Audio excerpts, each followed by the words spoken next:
The following program are those of the speakers and the host, and do not necessarily reflect those of Yoakley Scott Corporation and your sports network. Yeah, I've been closer to Jesus before, so can you help me out? Oh, can you help me out? Am I on my own? Am I on my own? But can you help me out? Am I on my own? Am I on my own? Or can you help me out? Can you help me out? I've been scared to look in my soul.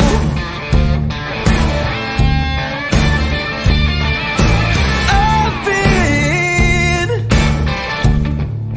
afraid I would follow the road.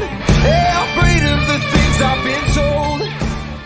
Hello, everybody. Welcome inside a Tuesday episode of Running Point on ysnlive.com, brought to you by Greenwood Chevrolet in Austin Town. Anthony Hartwig with you, and we are going to have a really good show for you today. We're going to be joined right off the top of the bat by the head coach of the Boardman volleyball team, and Alyssa Birch. Coach, thank you so much for taking the time to join us today. Thanks for inviting me. You got it. When you look at you're reflecting on last season before you go into this preseason. I know you reflect on last season, think of the ways that you can grow and improve and some of the things that you want to grow into. What was the final kind of assessment of last year when you look at things that you can build on from last season? Well, I think that last year was a lot of preparation for this year, and I'm so excited for you guys all to come out and see our junior class as they join the seniors. We had 6 girls that lettered last year that are returning to us this year. So lots of experience last year to carry us into this season. And it's got to be so exciting to have experience come back. When you look at the summer and some of the work that you guys have put in, what do you think is the biggest growth point of this team so far in the summer workouts and the open gyms that you guys have had? I think coming up with a lineup that really works well for everybody. In my coaching career so far, it seems like I've had a lot of players or a lot of scenarios where we've played all the way around and we didn't really get the chance to specialize. And right now we're working on a lineup that incorporates 11 girls. And they really get a chance to come in, give it their all for their 3 rotations. And then they have someone coming right off the bench to come in and do their thing. Talk about the conference you guys play into. I mean, the small conference, but a great cast of teams that are in it too. What is the challenge in trying to stick out in a conference filled with tough competition like that?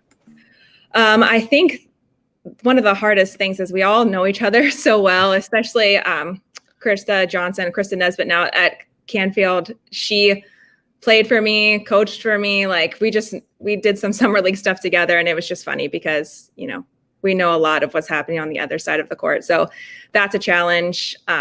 Jody, Amanda at Howland, we've played against each other so much that it's hard to know, your competition, and they know you so well. When you look at this whole schedule, obviously you're going to have a lot of conference games, but you have beefed up the non-conference schedule as well. What kind of teams pop up this year that you're excited to challenge yourself with? And when you look at your schedule as a whole, how much do you think it'll prepare you for postseason? Every year we open up with North Canton Hoover, and that is always a challenge. We've come out 2-for-1 the last 3 years that we've played. So that's always a really strong match coming out. And we're ending this season. Our last game before we get into the postseason is against Crestview. So I feel like that alone is just great preparation for our postseason. What do you think are some keys in the girls that you do see returning coming into this season? What are some keys for them to uphold the success that you expect going into the year? The seniors, they are very special to me because my first year as head coach, they were freshmen. So they kind of saw the vision for the program from the very beginning.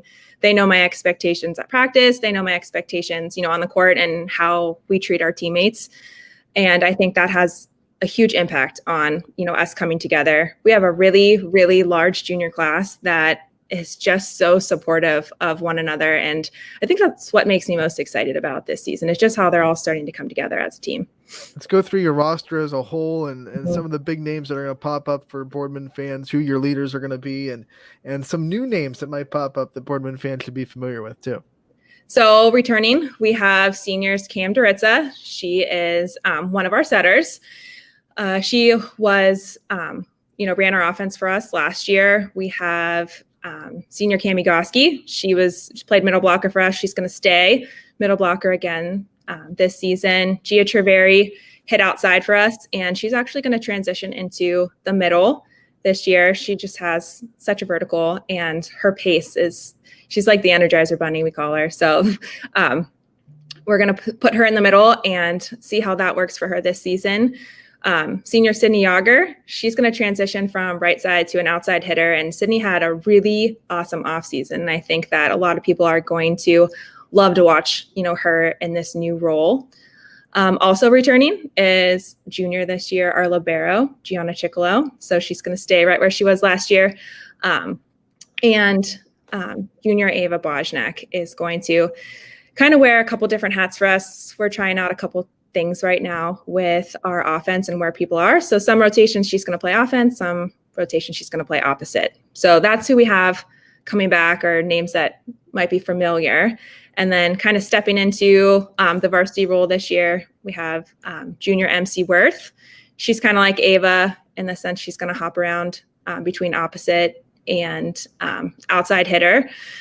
Maddie Mraz is a junior, and she's also in the setting position. So, having two setters gives us the opportunity to have the option of not only a 5-1, but most likely a 6-2 in a lot of matches that we play.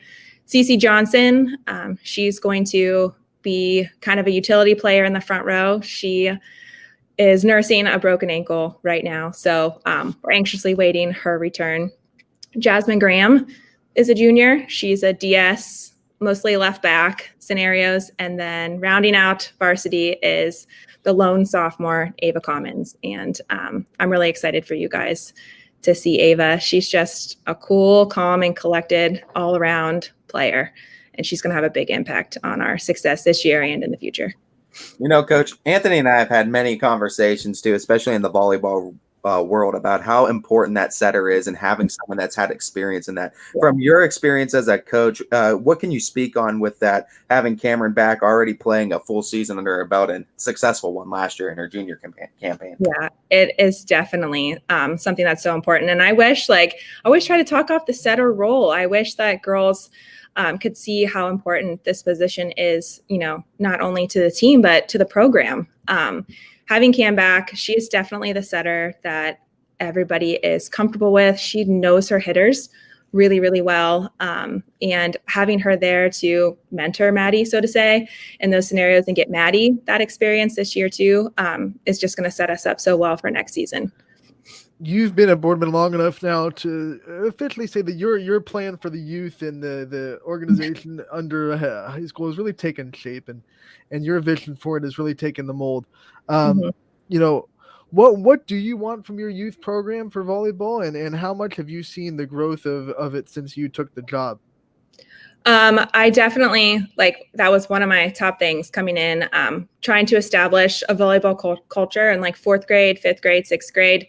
And luckily for us, we do have a building that has that and has the facilities to run some volleyball. So we run some camps there in April and May. And especially it's helpful for 6th graders at the time, getting them ready for their 7th grade tryouts. I was just at the middle school this morning, peeking in on their practice and stuff. And, what it is that they're doing down there is just so critical to what it is that, we have moving forward. Even the decisions of, who's going to be a setter in 7th grade, has such an impact on, what happens when we get up here to the high school. So I love the top to bottom alignment, so to say, that, we're really trying to establish here. You obviously serve as a big impact in these kids' lives, but I kind of want to flip that question on its head and ask you, who served as the biggest impact in your life, whether that be coach, parent, or what have you? Oh gosh. That's a really loaded question. I feel like I've been surrounded by, a lot of teachers and a lot of coaches. I think, even right out of high school, I kind of made the decision that, I wasn't going to play in college. And my senior year of high school, I grabbed a JO team, grabbed some 7th graders. And, right then and there, I was like, wow, this is really cool. This is what I wanted to do. So, I guess all of the people that trusted me, in my youth that, I could handle that. Cause I think that, that experience I got as a college student coaching and, my first year of teaching, people who, had the faith in me, to do all of this stuff. Then, I'm about to start my 12th year of teaching. So this is 16 for coaching for me. I'm going to stay in that same line of questioning because, everyone talks about what coaches teach their players and the things that they impact them. But what kind of things have your players taught you about yourself and about coaching and about life? They've definitely taught me a different kind of patience. Coaching is similar to the classroom, but, very, very different. It's really taught me that everybody prefers different kinds of communication. Everybody, wants different kinds of affirmation. Everybody's role is important, and I think that, sometimes, being, the top scorer on your team, it's very valuable, but, being the biggest cheerleader on the bench and the one who's concerned about your team's positive culture, everybody has a role, and they've definitely taught me the value of every player on a team. Talk about everyone has a role. We also know that coaches might get all the limelight, but they're nothing without the assistants and the other people that they choose to surround themselves with. So like we like to do with all our area coaches, I want to give you the opportunity to shout out your staff that you have around you and who's going to be working with you in this 2022 Boardman campaign. Sure. All right. So some familiar faces coming back. Our freshman coach, Caitlin Steeb. She's kind of been with me from the beginning.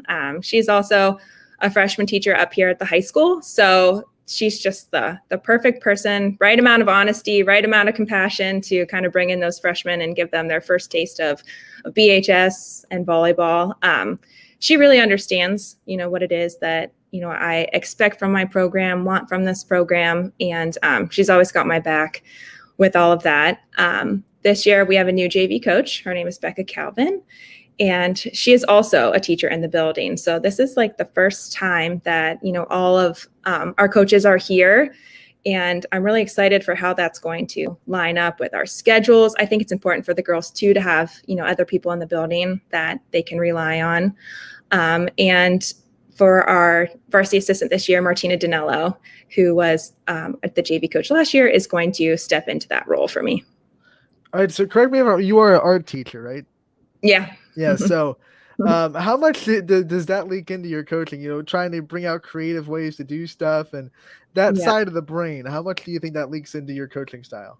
I think it definitely, just even myself, being right-brained, I do try to, tell them that the court is a classroom. And sometimes, being a teacher, we kind of break it down a little bit differently. And I think I can kind of establish in the moment when things, just aren't working well, or mentally, they're not clicking in that drill or whenever it is that we're trying to explain something at practice. And it is super convenient because if we do ever have to say okay, let's just walk down the hall, come into the classroom, put it up on the screen, we can break stuff down that way. And with film, it's important. Do you have any players that double as really good artists? Yeah, they all want to come in here. Yeah.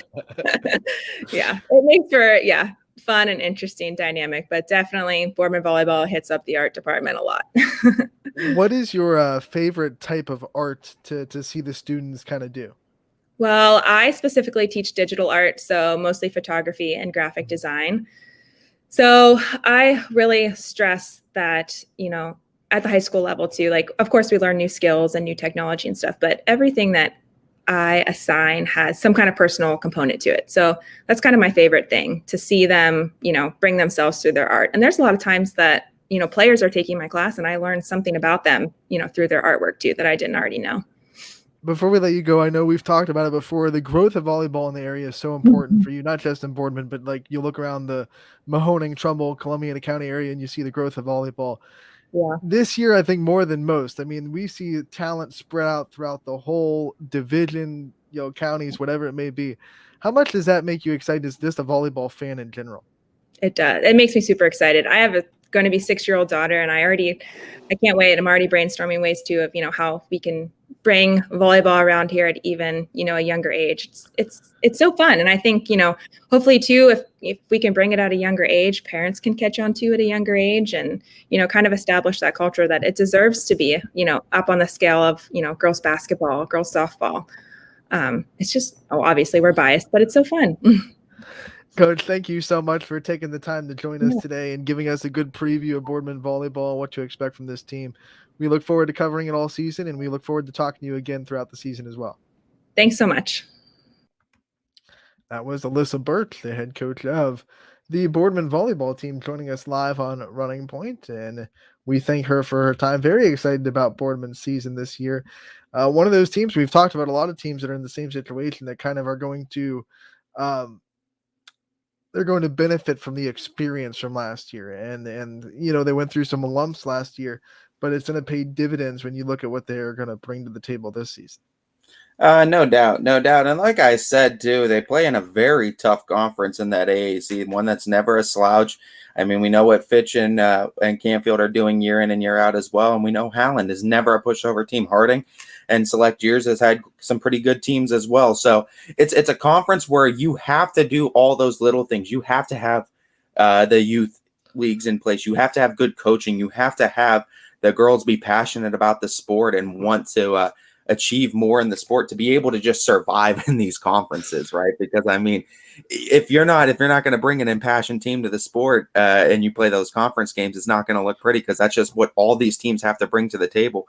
And that's what I like to ask too, how these teams are trying to do things in unique ways. And one thing, like you mentioned too, and I mean, Coach Birch being there for a decent amount of time, that's what you see, a longevity in a lot of these programs. And that's particularly why we see so much success out of these programs year in and year out.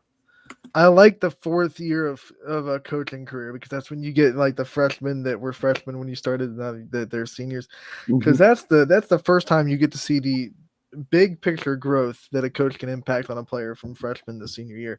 So when you look at the seniors this year, and then you go look at tape of them their freshman season, it's the first time you really get to see a big picture scope of the growth, long-term growth, that a coach like Coach Birch can have on a player. And you know what? 3-5 too in the conference last year as well. So I mean, Boardman going to be looking to obviously up that record a little bit, but still competitive in the conference in cases too. 6 wins overall last year, and you mentioned it too, Ant. That was with a lot of young pieces around that are going to be returning this year. You lose your top kill getter in Jenna Alexa, but from what Coach Birch was talking about, there's plenty of girls ready to step up into that. And that's always the exciting time, is seeing what this new talent is able to do and how they're ready to step into these roles. Yeah, look at it. 2 years ago, they lost 10 seniors. So they were last year. They were coming off of a 10 senior graduation. They had a lot of girls step into It was almost last year. You don't want to say it's expected, but you thought there was going to be a little bit of a learning curve, right? We don't know how sharp that curve is from time to time. Sometimes schools and teams are able to come out and get good wins, but we knew there was going to be a curve. Anytime you lose that many seniors in a program, we've seen multiple programs, you got to try to figure yourself out too, because you're putting a lot of pieces in roles that they're newly acclimated with now for the first time. Let's be real, Boardman's schedule does not let up. It is not friendly to learning curves. You know what I'm saying? Like, every team they play is going to be someone that's going to, really take advantage of some young mistakes.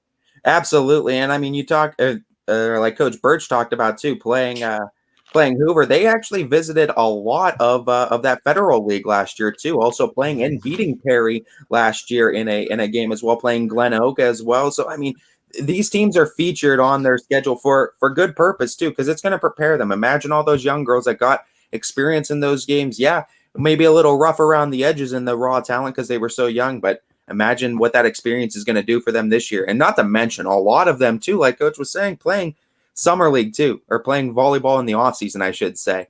And that's going to pay huge dividends going into this season as well. I can't imagine nothing else. Yeah, and when you look at it, they opened the season, like she said, against North Canton Hoover, and you look at their whole schedule. You got games against Girard in their non-conference. You got obviously your conference games, Fitch, Canfield, Howland. They're all going to be really good volleyball teams. I think the sky's the limit. I don't think this Boardman team, the standards that she set, is going to stay down for long. Lost your mic, bud. connected again to the other one. I said, look at these 3 games right off the rip. After North Canton Hoover at home, you bring in Oak Glen from West Virginia home, and then you go southeast from Ravenna Southeast home too. So 3 home matchups, boom, boom, boom, right out of the gate, and 3 great opponents too, all non-conference. Like that's testing yourself to start the season right before conference play starts because they got Canfield game 4 away. We're gonna learn a lot about Boardman right off the jump. That's gonna be fun. Gerard, I mean, you said featured again. South Range featured again. Cardinal Mooney. I mean, they're Crestview. We see that Crestview's scheduled a lot. Last game of the season. Yeah, Crestview's taking advantage and scheduling a lot of AAC Look, teams. But I think the Crestview is finally benefiting from some respect that they got from these bigger schools. Like 3 or 4 years ago, it was, athletic directors didn't want to, for the bigger schools, didn't want to schedule Crestview because it was still a Division III school. Columbiana County, even though, okay, they're winning districts, so they're not, but now all of a sudden you see Crestview go 3-2 to Independence and, up 13-9 in set 5, like that close from beating a powerhouse in Independence. You go, oh, I think even people outside of the volleyball, all the coaches respected Crestview in the area, but I think people even out the athletic directors, some of the casual volleyball fans, now they're starting to say, oh, Crestview's not just a Division III, like they're a legit volleyball team. I think too, like the thought process has also changed too a little bit in the coaching too, and what coaches want. Because, like, granted, yeah, if you lose to a Division III school, you beat a Division III school, it might not do a whole lot for some of the coaches that don't know that school and they're voting tournament wise, right? But I think a lot of coaches are just taking that approach. We want to play some of the best competition we can that's not in our division that we won't meet in the tournament. So that way you can stay a mystery to those teams that you're going to have to play in the tournament, hopefully not have to see them. They won't have to see you, and you can still test yourself with some quality competition around the area. And we've seen a lot of teams willing to do that, jump outside of their division, going up or down, just playing good competition too. That's going to get them ready for those tournaments. I want to refresh myself on Crestview's non-conference schedule last year. So let's see, out of conference last year, Crestview played Lakeview, they played East Liverpool twice. They did play Boardman, Salem. Then they played Mooney out of conference and Heartland Christian twice. They played East Canton out of conference. And then, they went in. No, East Canton was actually their tournament game. So Heartland twice. Heartland twice, Alliance, Salem, Boardman, Mooney, East Liverpool, and Lakeview were their non-conference games. But now all of a sudden, some of the bigger more prestigious, I should say, programs are taking notice of Crestview because now they have Gerard on the schedule, they have Fitch on the schedule, they have Boardman again. So now all of a sudden, I think some of the better teams of the area in the bigger divisions are starting to see Crestview for what they're worth.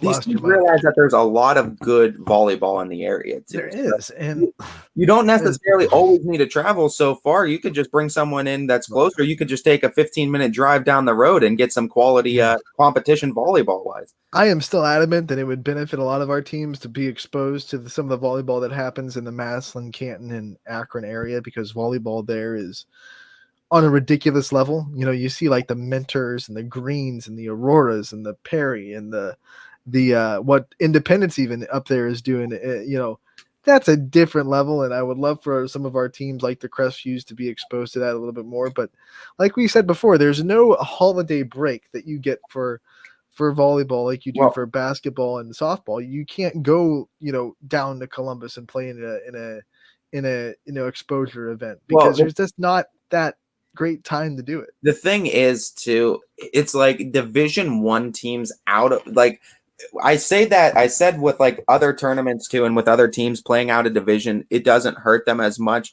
It's like it's not necessarily. I don't want to say it's not the case with Division I because it is, but like Division I still have to feature some Division I teams on their schedule because they're just not going to get that kind of competition level from anywhere locally. I feel like too, you have to go into that federal league a little bit and play those teams. I feel like to get kind of what you're going to expect in that Division I tournament when it starts, because as you and I know, it becomes a gauntlet and it's anyone's game too once that D1 tournament starts. Here's a team that's not too far away. Well, not extremely far away in the grand scheme of things that I would love to see on Crestview's schedule one year. Tuskegee Valley. I mean, they're a D3 powerhouse that has been to state semifinals. Like, that would be a great get. It would be a great get. I mean, I like what Crestview's done. We saw them take down Canfield last year as a Division III team in like pretty dominating fashion. So that tells you how good Tuskegee Valley is and how good that conference schedule though for Crestview is pretty good too. I like the addition of McDonald too, even across the conference of the MVAC, because McDonald, like we've talked with Coach Klockner, that's a program on the up and coming, man. They're getting better every single year, and another program going into its fourth year, another coach going into his fourth year, but program itself is going into its fourth year, and they went from 8 to 12 to 16 wins. They just keep getting better every season.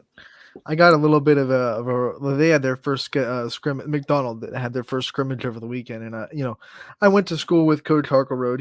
He was a class of 2011 South Range alumni with me, so I was talking to him and I was like, "Hey, how's this team really looking this year?"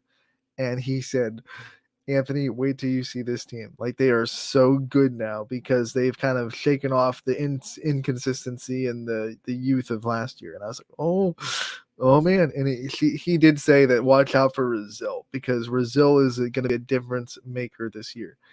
And does it really shock anybody with that name that it's going to pop up and be a difference maker? I mean, come on. The Brazils know, I feel like, they're just athletes, all of them. It feels like. They know how to make impacts, right? Yeah, for sure. For sure. It's going to be exciting times, though, just to see what McDonald and just all these programs are going to be able to do. Another year of volleyball. Everyone starts out 0-0, and it comes right after the first football Friday as well. So, I mean, volleyball teams, a lot of them kick off that Saturday. Well, we are not done with our guests for today. We will have Kelsey Benyo, the head coach of South Range Girls Soccer. She will be coming on at 12:30. Before we get to her, let's take our first break of the day. We'll have our guests with South Range Soccer and much more coming up next on Running Point, brought to you by Greenwood Chevrolet in Austintown. Why choose local? Because you live here, work here, learn here, relax here, and celebrate here. 21 WFMJ is our Valley's only locally owned TV station, and our focus is local. Other TV stations don't have that same focus, as their owners are somewhere else. But 21 WFMJ is rooted in the Valley. Local people making decisions that affect your life, right here where you live. When looking for home design inspiration, don't just be inspired, be Baird inspired. Whether new or remodeling, Baird Brothers has the latest trends like shiplap to refresh your home. Go from inspiration to installation with our wide selection of in-stock American hardwoods.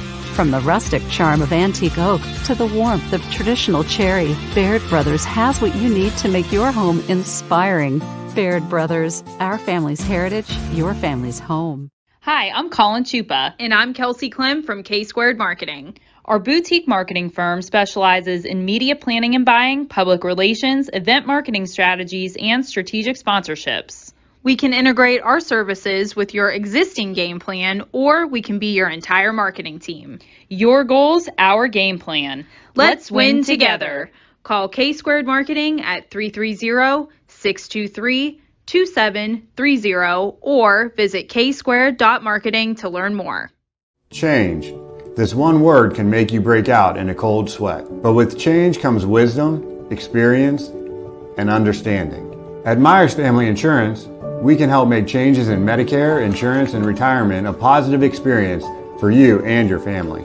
We've gone through changes, like our new office and new faces to help our family of clients too. For all your Medicare needs, call Myers Family Insurance. Check us out online at myersfamilyins.com or find us on Facebook. Jimmy Sudman here, Director of Isle, Purple Cat, and Golden String. We are happy to support YSN and two of my favorite people, Scotty Mincher and Super Dave O'Malley. We are an agency that provides services for adults with disabilities. We infuse humor, passion, and joy into their lives. If you know of any folks with disabilities that need our assistance, please contact us.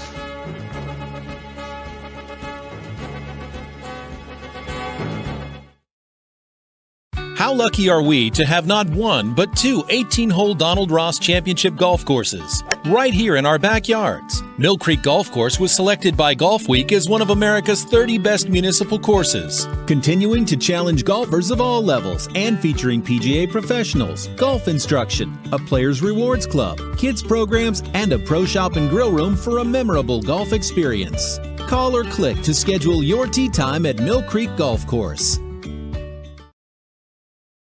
At Greenwood Chevrolet, we offer a worry-free experience for all our customers. From sales to financing and even service, we'll help build your perfect vehicle and lock in your trade value while your vehicle is being built. No worries. We guarantee financing, regardless of your situation or credit history. No worries. And when your vehicle needs service, our award-winning team will get you back on the road. No worries. That's what going the extra mile means. Only at Greenwood Chevrolet.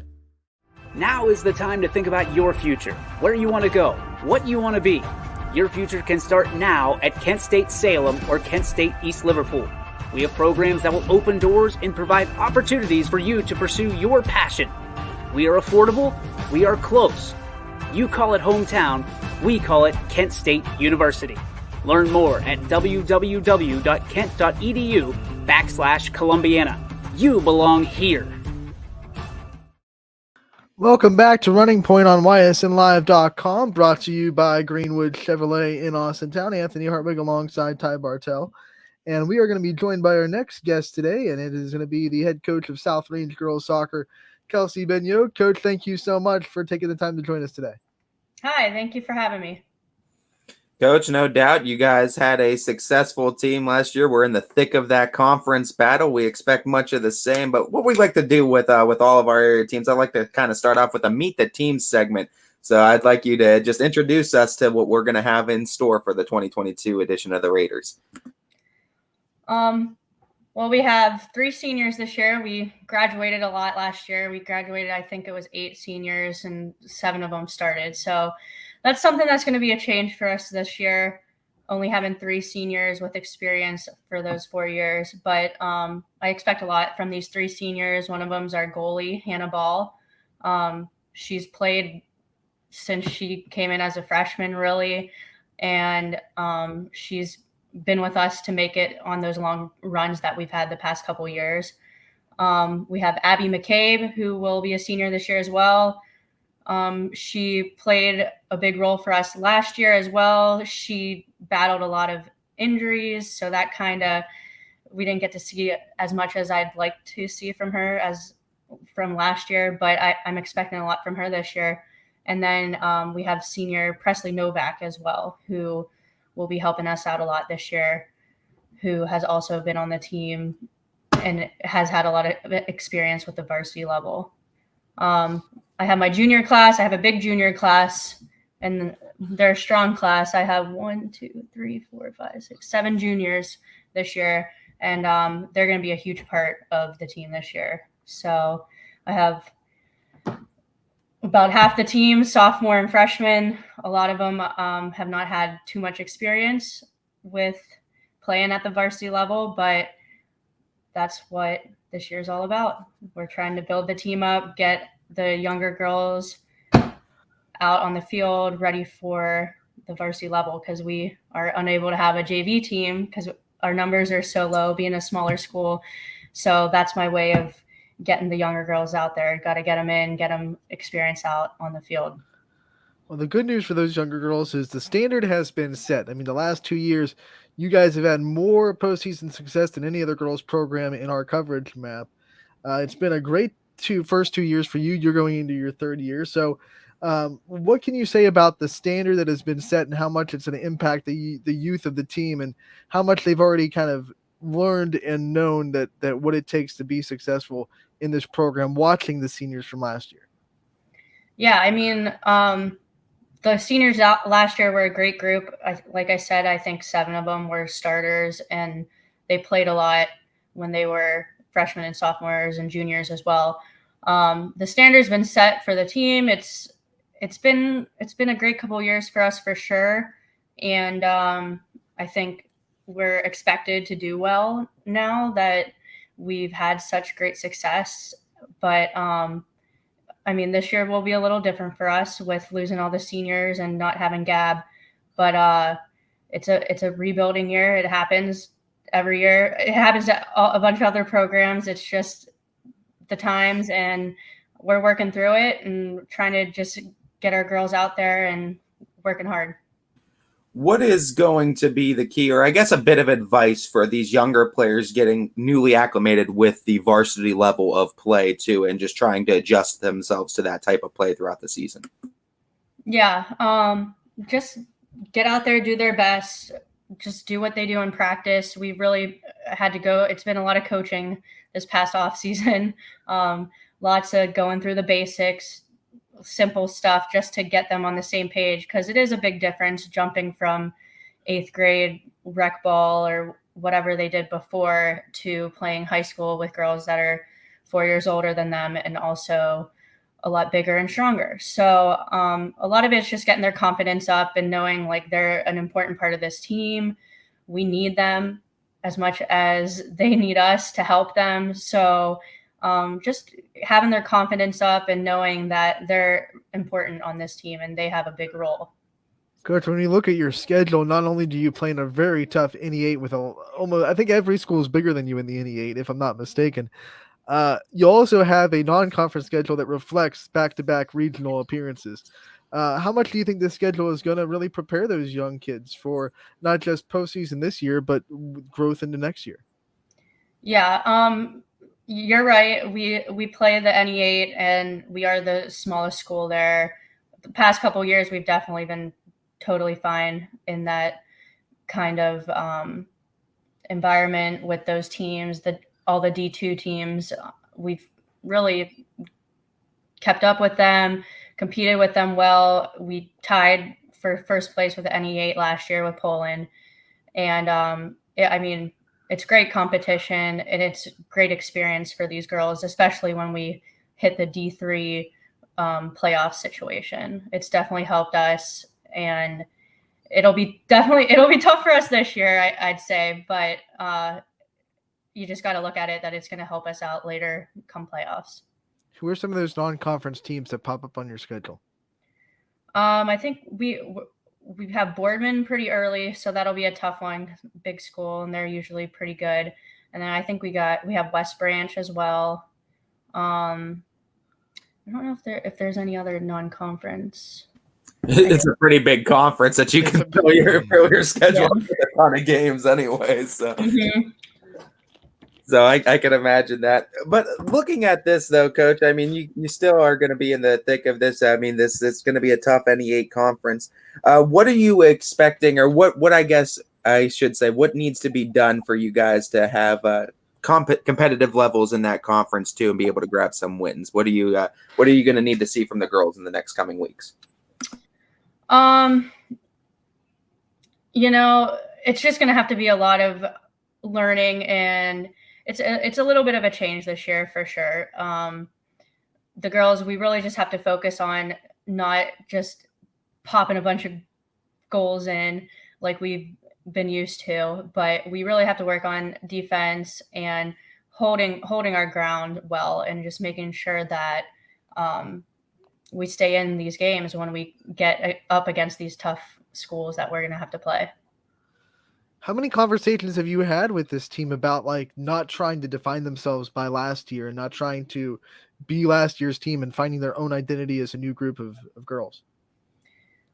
I wouldn't say too much. I don't want to focus on it too much. I just want to go at it this year with an open mind. And I mean, in the beginning, we definitely hit it on the head and said it's going to be a little bit different, because some of my older girls, they've been getting a little frustrated with stuff because it is different and it's not coming as easy as it has in the past. So I think we figured it out, though.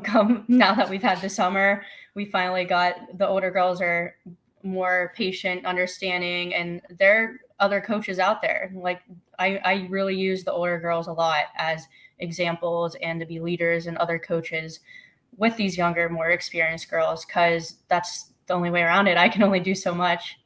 Would you say all the older girls are going to come in as the vocal leaders too? Because I know with soccer, you don't really get like timeouts to talk with the team and adjust. So you need someone out there kind of being able to make those adjustments on the fly for you.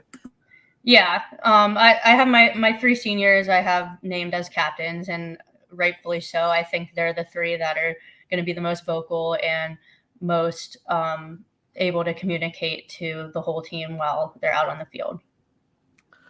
Well, were you able to scrimmage last night? Because I know the scrimmage that was scheduled for last week got postponed to last night. Yeah, we did. We got the scrimmage in last night. We probably could have done it last week, but the radar was just all over the place for us. So we made the call. But we had a great scrimmage last night. It was a good experience for us. Give us kind of a post game. Like, did you see things that you didn't expect? Did you see a lot of things that make you excited for the season? What were kind of some of your takeaways from that first scrimmage? No, I mean we definitely played well. United is always a great team to play against, and I think it's good to see them because they are Division III like we are. So we were definitely able to keep up with them, and I think it ended up being 4-0. So we got some good goals.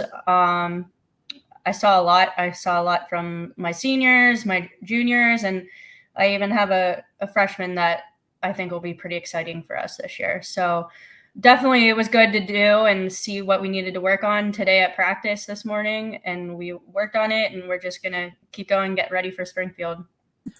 Coach, I know you were mentioning some of the other names in the coaching staff, or you were mentioning your coaching staff, I should say. I want to give you the chance to shout out those names too in your coaching staff for this season and some other big names in this Raiders soccer program.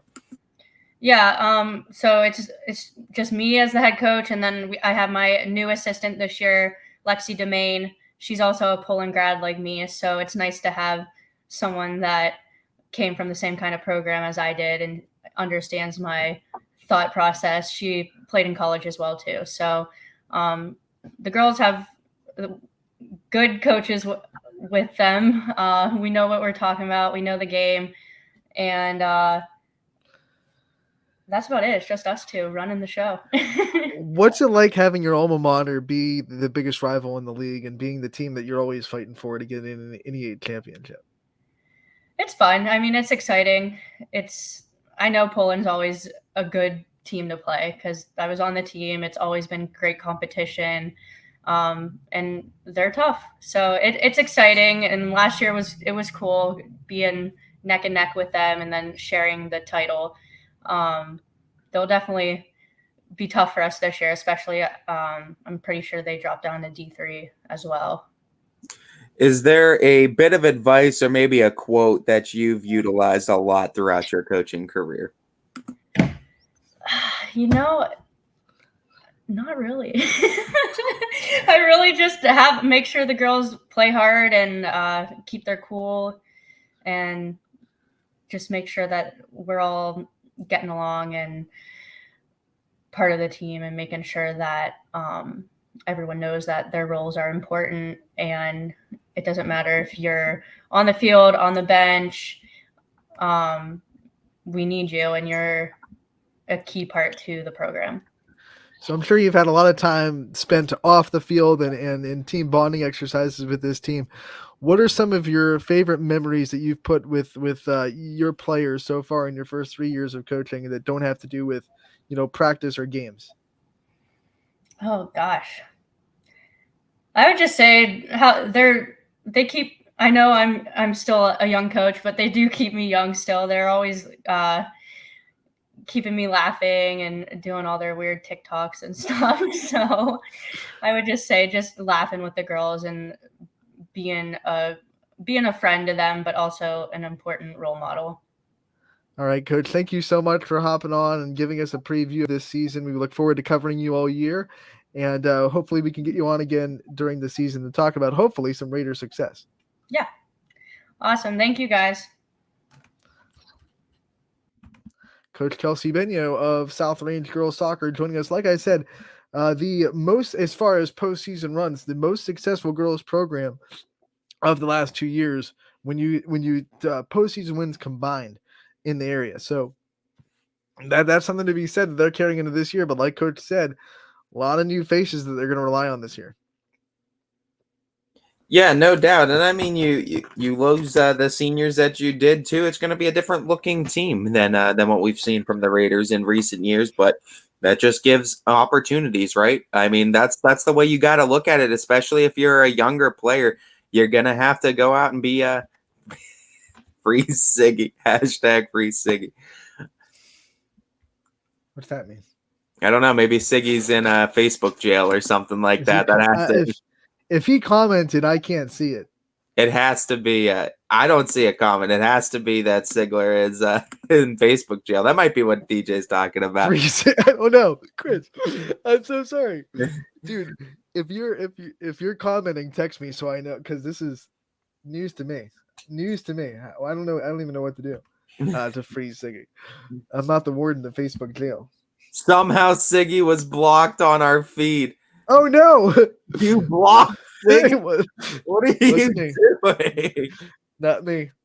No way. You got mad at him. He texted you something you didn't like too much, and you blocked him right off. Well, Siggy, take this. Bam. You're done talking on our show, bud. No, I absolutely would don't do that. Would never block Siggy. He was one of our favorite comments. But no, I mean, just talking about the South Range team, like, you got to figure, right? If you're one of those young players, take it as an opportunity. It's not a bad thing. Every team has to go through growth. Every team has to go through change. So when there's holes left on a team, that's just your opportunity to insert yourself right there, make an impact. And I mean, if that's any indication to work harder and just test yourself, do the best you can in these games, you might have a spot filled out for you for the next few years. And not many athletes get a chance to say that, because not many athletes get the opportunity freshman, sophomore year. I think a name that has really, taken some limelight in the South Range athletic community, especially, during last year's soccer season and now last year's basketball season. Devin Sauerwein is going to be a returner for this team. I think she had like 12 goals last year, was a pretty good offensive threat. Definitely athletic, definitely fast. Going to be one of the players that they probably use to spread the field and try to make those fast break goals on. So Devin Sauerwein, I think, is going to be one of the names that really pops up for this girls soccer team at South Range. Yeah, you're going to have to keep an eye on her. You're going to have to keep an eye, too. I mean, having a returning goalie is always huge as well. That's one of those key positions. If you could check that off, it always kind of helps out. So, I mean, that's going to be huge for South Range this year as well. But, I mean, you got to face facts point blank. It's a tough conference, and it's going to be a tough conference. Poland's of the world, as Coach Benyo knows, Poland's of the world are not a pushover team, and they're not going to be again this year. I don't think Poland lost nearly as much to graduation as South Range did. I think they're returning a lot. So if I'm not mistaken, Poland's always had a very solid girls soccer program, though.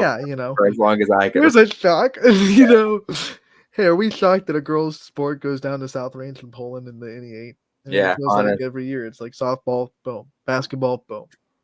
But now, I mean, if South Range, too, has some things they need to figure out, too, and they're more or less using the regular season to get themselves prepared for a tournament run again, this is an opportunity for some of these teams in the conference to make a jump, too, and maybe start competing with Poland for that top spot. There's a number of teams, too, that I really think can have the opportunity to jump into this and make an impact off the bat. Well, like I said with Coach, the standard has been set with this team. Like the seniors of the past have kind of set the bar, and they've kind of been great leaders to the young players, and even the players that weren't in the high school program yet, they got to watch those seniors. They know what it takes. They've kind of seen the fire and the intensity that you have to bring to every game. So at least there's a foundation of standard and work ethic that has been set into these young players. So the tradition of the program has been built. So that doesn't have to be worried about. It's just the reps. Like, you got to get reps as a young soccer player. You got to get used to the speed of the varsity game. That's what's going to be, the thing that we see South Range try to grow in through the season. I will say, too, the one team you're going to have to watch out for Niles McKinley, girls soccer program. They were 9-7-1 last year, 9-4 in the NE8. They're bringing back a ton, almost their entire team. And this was the same team that pushed South Range last year, only lost to them 2-1 early on in the game, early on in the season, I should say, and lost 1-0 to Poland, too, in the season. Right. So this was a team that has pushed both those teams, both South Range and Poland in the season. they can take that next step and really showcase that they can win a conference too and have a conference crown under their belt. That'd be big because that'd be the first conference championship in the NE8 for Niles in any sport if they were able to take that next step and dethrone either Poland or South Range. Absolutely. And I mean, that's exciting times for any of these teams in the conference. Since the NE8 was concepted. Yeah, I'm gonna go with it. Since its conception, I'm gonna go with that because I know that's grammatically correct. Since its conception, it's been like almost every sport. It's been pretty much your South Range, your Poland's. Volleyball's been Lakeview for the long time now. Girard. Niles is one of those teams that has always been either middle of the pack or getting beat up. So now Niles and girls soccer has a chance to kind of put their flag in the NE8 throne and say that we have programs that can win NE8 championships too. Conceived. Concepted, conceived, whatever. Concepted.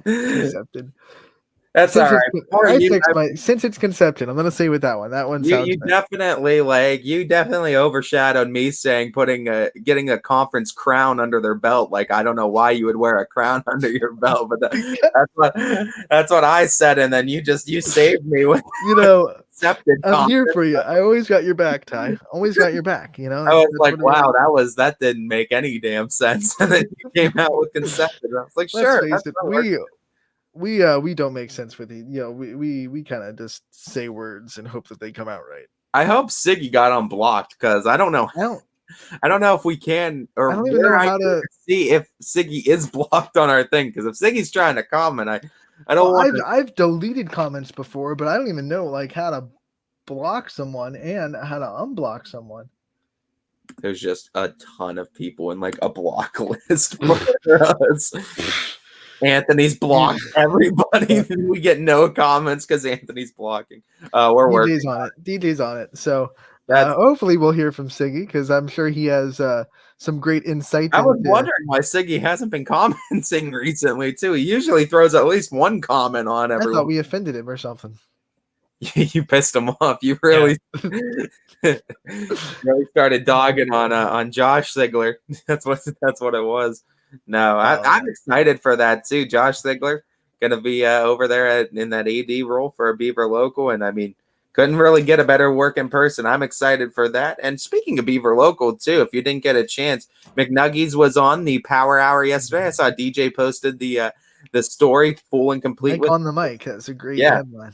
And for all those Beaver Local fans too, you're gonna have to watch this to get a chance to meet him up close and in depth a little bit more, as he's a mainstay too on some athletics as well in that Beaver Local community. So he really is the man of many hats, but he supports the Beavers through and through.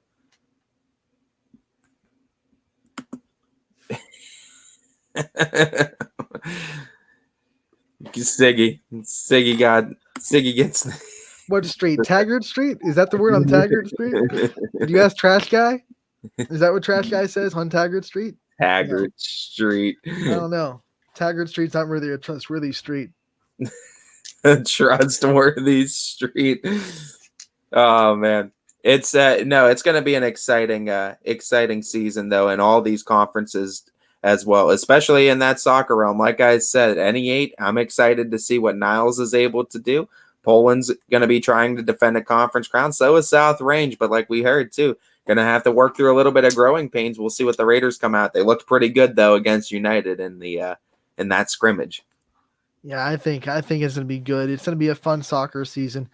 And they have West Branch and Boardman on their non-conference slate too. So West Branch going for their 10th straight EBC championship in girls soccer. And we know what Boardman brings to the table with their girls soccer program as well. So, I mean, you got your league play and then you got those two sitting in your schedule as well. Absolutely, and that's perfect too. You challenge yourself, EBC opponent and an AAC opponent, and both of them good programs too. We know what West Branch has done over the years with a lot of conference crowns, and same thing. Boardman has always been a mainstay too at the top of that AAC. It seems like year in and year out. And for people that are out thinks that that sounds small, and they have more than just two non-conference schedules, non-conference opponents. Remember, soccer schedules, you're limited to 17 games per season. So that's 14 conference games, that's 16 out of 17. So, they could get one more team in there, but not 22 like your other sports that you see. Volleyball 22, basketball 22, soccer is 17. So when you have a conference of 7, that's 14 games right there. Yeah, I honestly thought it was 16 games too. So it's a one off of what I thought too. I thought it was 16 as well. That's why I'm 95% sure it's 17. Well, if you're that sure too, I'll take your word on it. Then I'm leaving myself that 5% cushion to not look like a jerk if I'm wrong. That 5% is my opportunity to be right. But no, I mean 16 games out of 17 in a schedule too. You fill yourself up with a couple of good non-conference opponents, and you played the entire conference. So bigger conferences is huge too for the scheduling purposes. I mean, you can't really schedule much outside of that, so you got only a handful of non-conference games you got to pick from, and got to make sure those opponents are good. And that's exactly what we saw. They picked West Branch and Boardman. DJ says YSN Fantasy is coming, and I'm sure he's going to have a lot more on the Power Hour to say about that. But that's going to be exciting when you think about, trying to pick players and getting points for these high school players' performances, and that'll give them another reason to kind of go out and perform. Like, hey, I hope it doesn't get as wild as professional fantasy does, and hope people aren't like, we would have to all pick our players on like Monday, and then like the picks for the games happen on Fridays then. But I mean, the Monday, that'd be kind of cool to have like the Monday too coming off of the weekend of football too. Pick your like I think you pick your players. This is how you pick your players like Friday morning, and your week goes from that football Friday to the next Thursday in football and volleyball. We would have to just do you could just do a big show then of picks and fantasy picks then for a day too. That'd be pretty cool. I'm excited to see what more they have to say on it. I know it was on the one Power Hour. DJ and Richie were talking about it a little bit because I think 440 and Goal did something did something similar too, and we're gonna try to take it and run with it a little bit further too. But definitely a very cool idea, and excited to expand on that. Yeah, it's gonna be a fun time. Ty, we still have EOAC volleyball schedules to go over and teams to kind of talk about. And I think we got through half of the conference yesterday. We're approaching the 1 o'clock hour, so we're going to take our second break of the day. But when we get back, we'll dive back into EOAC volleyball, and we'll talk about the teams that we didn't get to yesterday, look at their schedule, some of the things that they'll be returning, and some of the prospects they'll have for their season this year. So when we come back, we'll have that and more on Running Point, brought to you by Greenwood Chevrolet in Austintown. Every customer has a story, and at Greenwood Chevrolet, we are committed to making sure it ends with you in the right vehicle. I get to be part of somebody's adventure, whether it's buying a car for the first time, helping them get approved, or finding the perfect car for their budget. I'm proud that people trust me with their finances. They trust me to take care of them, and they trust me with their story. I'm Tracy, and I'm ready to go the extra mile for you, only at Greenwood Chevrolet. We are Kent State in the Valley. Start and finish one of more than 25 bachelor's or associate degree programs, or start one of Kent State's 280 majors. With low tuition, public, and plenty of scholarship opportunities, we will help you maximize your education and minimize student debt. Enjoy the benefits of a smaller campus with all the opportunities of a large university. Save money, stay close to home. Apply today by visiting kent.edu/Trumbull. WRS Wealth Advisors is the area's premier wealth and retirement specialist. With our combined 70 years experience, WRS Wealth Advisors is the area's premier wealth and retirement specialist.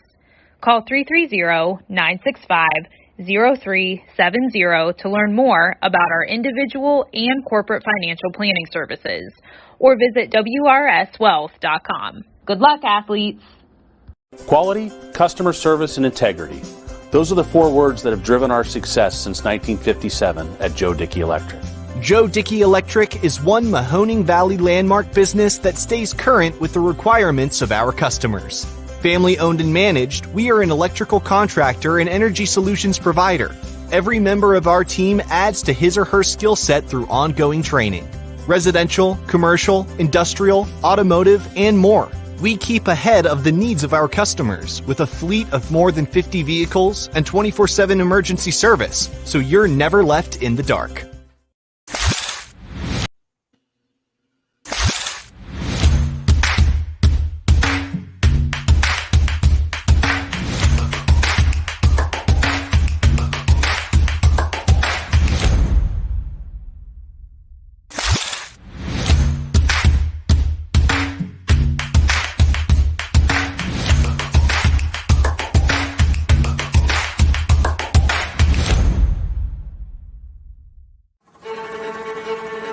Reliability, innovation, scale. These three values are those we look forward to in our business and in our team. If you're ready for a reliable employer who looks constantly to think outside the box in big ways, we're ready for you. Apply now. Help us push the envelope and deliver success. Envelope 1. Take that one extra step. Before the lights come on, before the workday begins, before a long day is ended, or it's time to have fun. It all starts with the people at Joe Dickey Electric. From replacing a light fixture in your home to building a substation for your business, no job is too big or too small. The people of Joe Dickey Electric power them all. Joe Dickey Electric, over 60 years of powering the Mahoning Valley. You're not waiting to see what the world has in store for you. It's more about what you have in store for the world. All you need is the opportunity. All you need are the resources of a large university and the advantages of a personalized academic setting where you can experience new worlds in the arts and sciences, business, and education and make them your own. We are where you shape your future. We are Youngstown State University and proud. WRS Wealth Advisors, the area's premier wealth and retirement specialists. Located on South Avenue in Boardman. Welcome back to Running Point on ysnlive.com, brought to you by Greenwood Chevrolet in Austintown. Anthony Hartwig alongside Ty Bartell. Ty, yesterday in EOAC volleyball, we talked about Columbiana, we talked about Wellsville, we talked about United, we talked about East Palestine, and we talked about Lisbon. So let's venture back into this EOAC. We have a couple of more teams to talk about, including we decided that we were going to throw Heartland Christian into this schedule, kind of EOAC schedule, because they play all the EOAC teams anyway. They're kind of the sidecar. They're a side. Ceremonial EOAC member, but not really. Mm-hmm. They're still independent. So we'll look at the Heartland Christians today as well. But we'll start with Latonia.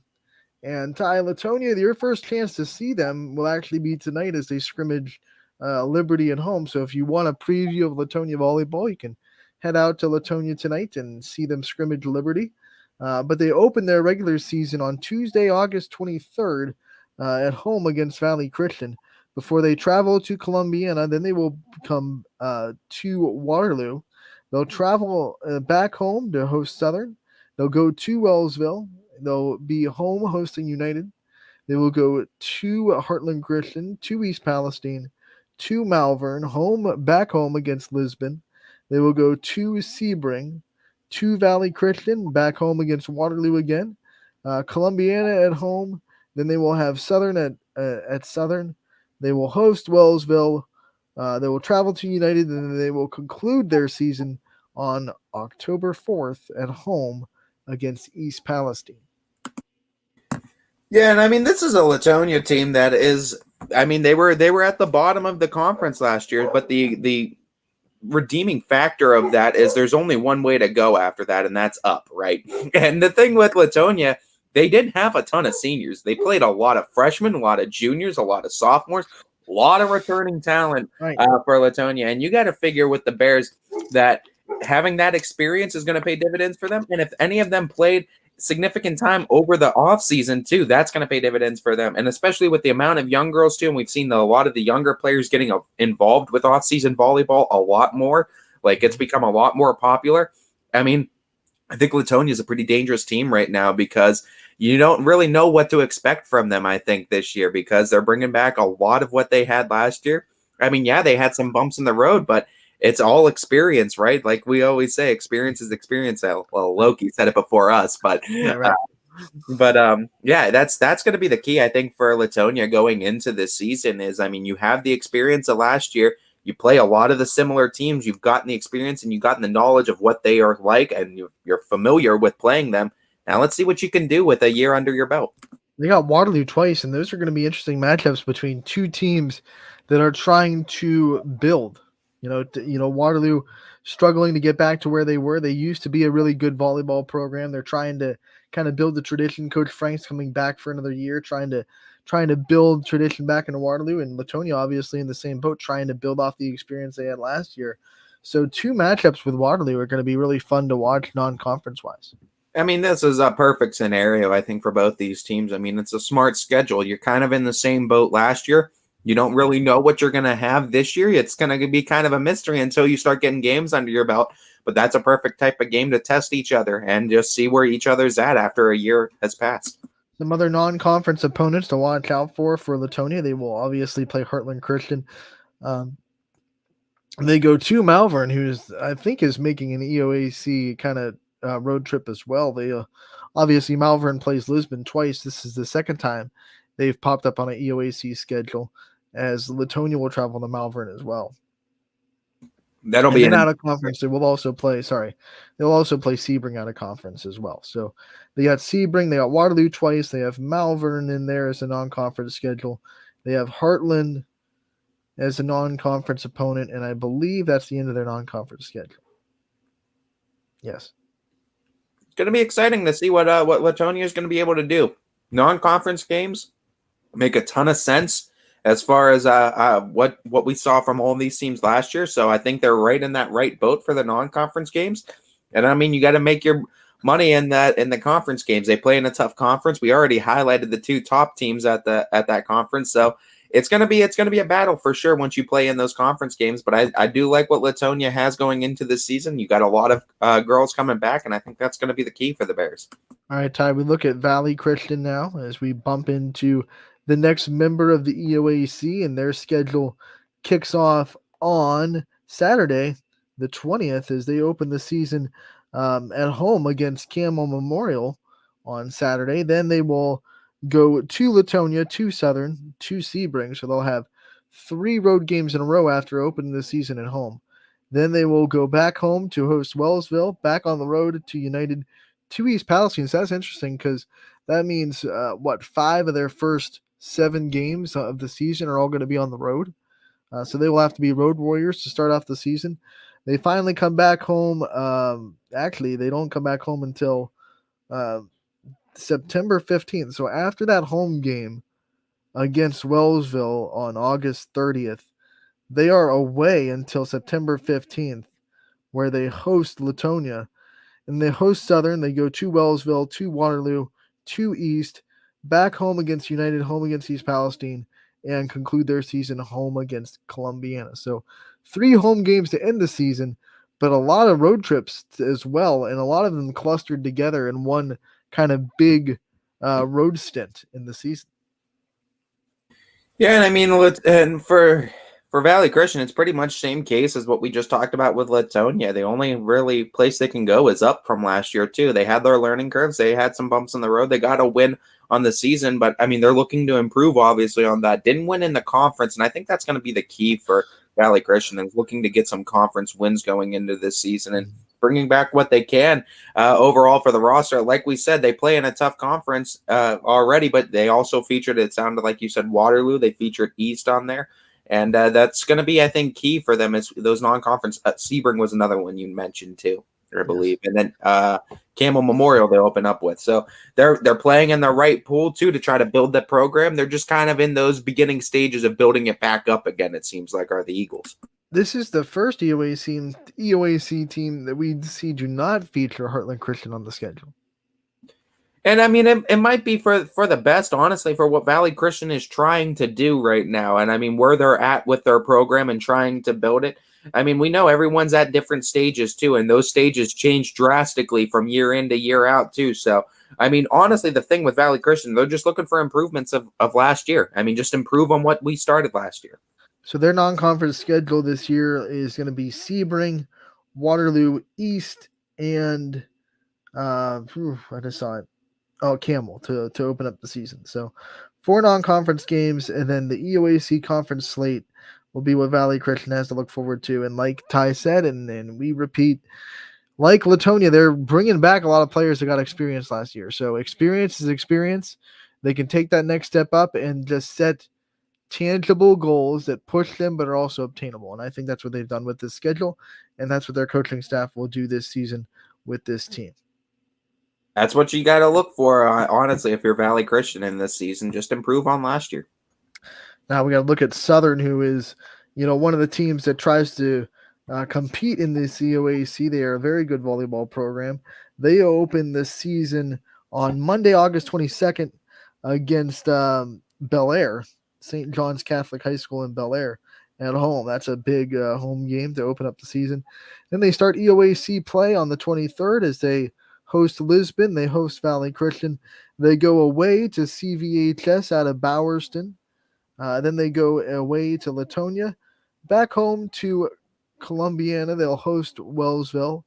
They'll go to United. They'll come back home to host CCHS out of Steubenville. And then they will go home against East Palestine, away against Lisbon. They'll play at Bel Air again, St. John's Christian High School out of Bel Air. Then they will go to Valley Christian, back home against Latonia, to Columbiana, to Wellsville, home against East Canton, home against United, home against East Palestine. They will close out the season on October 10th at home against Youngstown East. I think the story going into this season for Struthers is just Ashley Schroeds going into her first upperclassman season as a junior. I mean, she was electric last year, another 200-plus kill season on a 43% plus kill percentage. Like, she's electric in almost every sport she plays, and I think it's going to run through her offensively.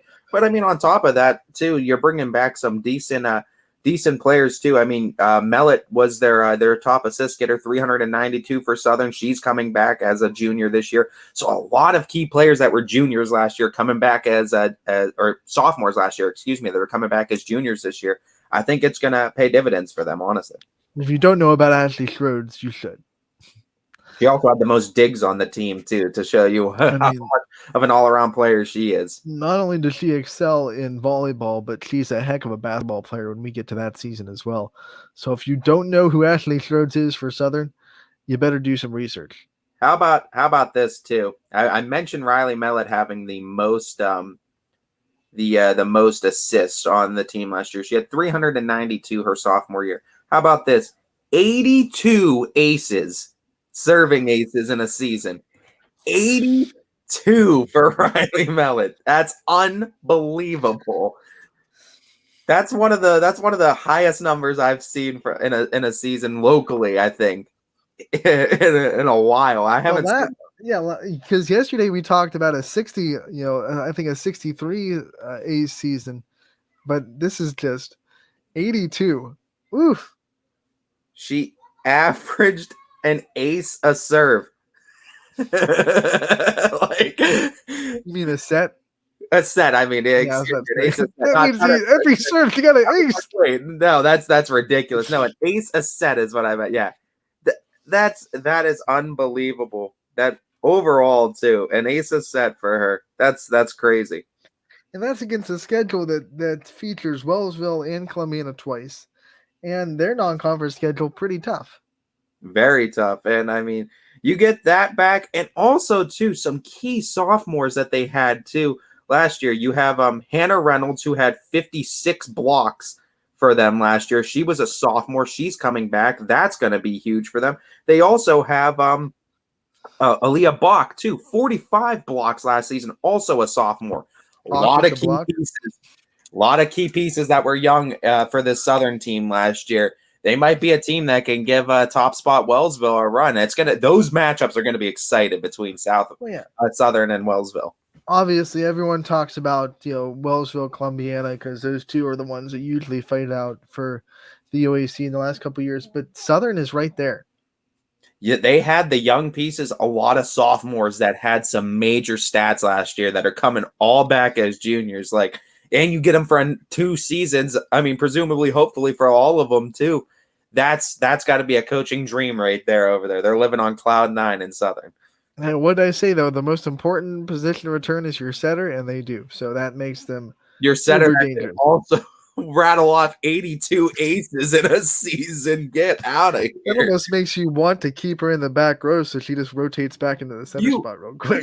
Like, she has to be, like, her accuracy for Millet has to be probably one of the highest that you imagine. Like, imagine her assist then. Like, if she's able to pinpoint that ball for aces like that, imagine her serving with 2 hands instead of 1, or passing, I should say, setting up for with 2 hands instead of 1. Like, she probably has to have the most accurate hits ever. It's incredible too. That's a crazy number.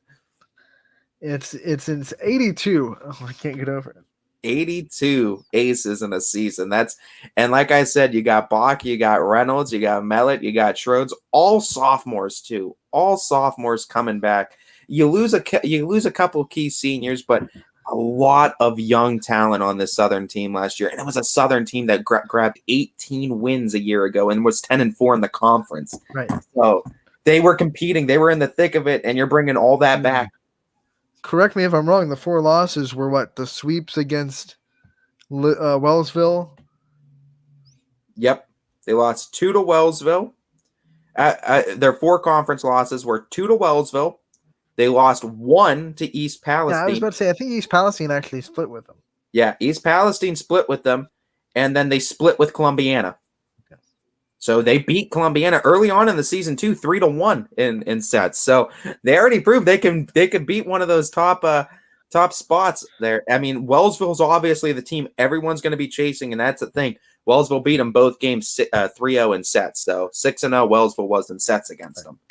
Wellsville didn't lose a set in the EOAC, and I don't think they're gonna. I don't think they've lost a set in the EOAC in quite some time. Ashley Schroeds, Presley Stokes. That's the battle that you're going to be looking for. The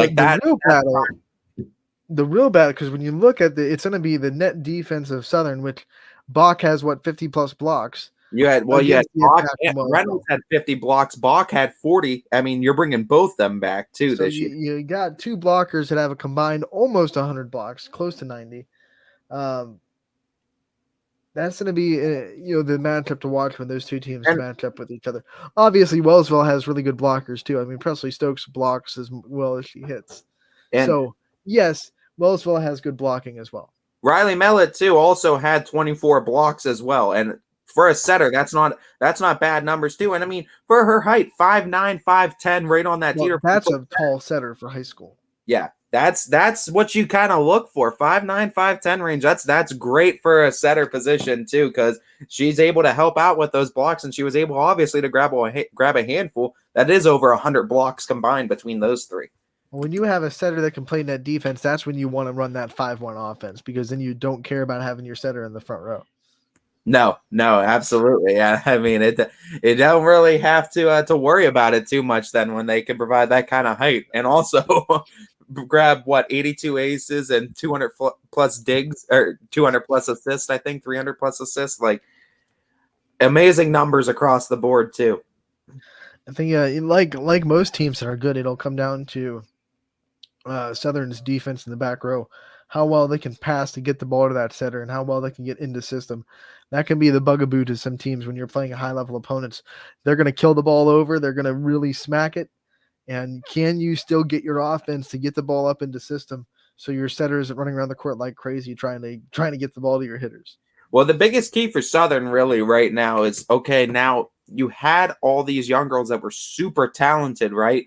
But now the seniors that were on that team, albeit there wasn't a ton, but there was still a few that were still the seniors, the leaders. Now you're the upperclassmen. You're going to have to take on more responsibility. You're going to be leading this team now, and that's just going to be the thing. Can these girls make that adjustment and take that step forward into developing themselves as players, and now take that step into those leadership roles in that leadership position for Southern? But I mean, if that happens too, you have the stat leaders, you have the talent there to make a serious run at this conference. That's a good point, because now you have to be leaders. So now you have to, not everyone's built to be a vocal leader. And now you have to step into that role. Can these underclassmen do it? That's going to be a question mark for Southern. Yeah, and I mean it's a lot of them coming back, like we said, for junior season too. So you're gonna have to try to find that chemistry too. And there's not gonna be really a shining leaders in the room. I think right off the bat, you're gonna have to kind of establish that amongst yourselves now, right? Because there needs to be a new chief in the room, right? Full of the Indians. Nice. I like the sentiment there. Let's go. We said we would throw Heartland Christian into this group because they play so many EOAC teams, and they of course are independent, but they have a lot of EOAC teams on their schedule. So we'll go over Heartland Christian's season and see what their outlook is. They open the season on Wednesday, August 24th. They will go to Lisbon in the opening there, and then they will go to Brookfield, to Western Reserve, to East Palestine. Their home opener isn't until September 6th as they host Maplewood, who's a very good volleyball program, by the way. They will then host Latonia, go back on the road to go to Ursuline, host United, back on the road to travel to Bristol, at Columbiana, at Maplewood, at Crestview, back home against East Palestine, home against Columbiana, home against Lisbon, home against Ursuline, on the road against United, back home against Camel, home against McDonald. Malvern pops up yet again, as Malvern seemingly always is. They will be at Malvern, back at home against Jackson Milton. They will close out the season Thursday, October 13th, at home against Badger. The thing, and I think the story for Heartland Christian, right? They had two top kill getters. Lauren, I think it's Miasek or Miasek is how you say her. She had 200 kills, 46% kill percentage. She was solid as a freshman. You're getting that back. But Emma Hall is going to be the big loss that I think they're going to be feeling there. I mean, 268 kills, 431 digs too. Like both tops for her team last year. That's going to be the hole you're going to try to fill, honestly. Right. The biggest one, I would think. One of the biggest ones, I would say. But like we said, and we've talked about it time and time again, though, Ant, you're bringing back your assist leader. You're bringing back your primary setter, Droken, I think, is how we say her last name. 415 assists last year for her. And that's huge. 5.7 assists a set. That's doing work, putting in a ton of work too per set. Having her back is going to be huge, I think, for Miasek, especially coming back for her sophomore year. Have someone like Bella Droken to kind of set her up for her junior season. That's going to be huge. Yeah, volleyball coaches don't particularly like it when you have a freshman and a hitter and then a senior setter, because freshmen get so used to that setter, then after 1 year, they have to get used to another one. So it's kind of like, your quarterback in the NFL that has to have a coaching change after his first year. That rookie year kind of gets thrown away, and now they have to develop a whole new system. Kind of like that when you lose a setter as a hitter as a freshman, you have to come back and get a brand new setter, build a new rapport, build a new relationship with that setter, to have them learn where you like to be, hitting the ball, things like that. So to come back for your sophomore season, you're probably going to be one of the ones that they lean on to be a statistical leader for sure. And you already have a good relationship with the setter. She knows where you like the ball, and that's going to be a big thing for Miasek. I think it's going to be huge for Miasek too, because they're also, another stat too. We talked about aces. Emma Hall had 77 aces a year ago as well too. Like another eye-popping number. But hey, on the flip side, Miasek 56 serving aces as a freshman too, on a 24.7% ace percentage. That's a solid ace percentage too for a freshman campaign, and she's only going to get better, and she's going to continue to develop herself. Well, that's the thing about Heartland Christian volleyball. They are a proud program. They develop a lot in the youth of Heartland, and they've been one of the programs in Heartland that has been consistent over the years. When I was in high school, Heartland had a good volleyball team, had a good volleyball program. In fact, had a Division I middle blocker whose name escapes me, but I know we played her when I was watching South Range, and I know it was tough. And I know she went Division I. So Heartland has always had a very good volleyball program, and I don't think that's going to change anytime soon.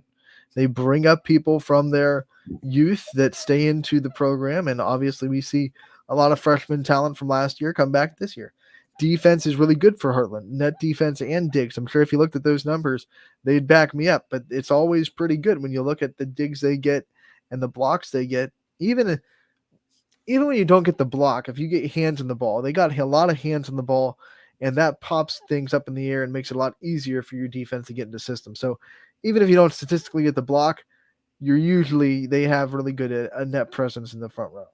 You're gonna be bringing back Winter Stellar too, and I mean for Elise Winter Stellar, they're just hoping she's on the all name team. That's for one. Yeah, I was gonna say for Elise Winter Stellar, she's gonna need a stellar fall campaign this upcoming season for sure. But she had a decent amount of blocks too, 28 last season as a sophomore. You also had a freshman in Jaden Scheller that had 26 blocks as well. Both of them 5'9", 5'10", they run about too. So decent height right there for that front row for when you want to try to get those blocks. And I think that's going to be huge for them. Is just the young players are going to need to step up, and they're going to need to be able to take on more of a role too, because you're losing out on the player that had the most kills, digs, and aces in Emma Hall last year that you're trying to replace. You don't need one player necessarily to do it all, right? You just need to get those holes filled somehow, some way too. So these young girls, if you could get them all to step up too as a team, you can get it done that way as well.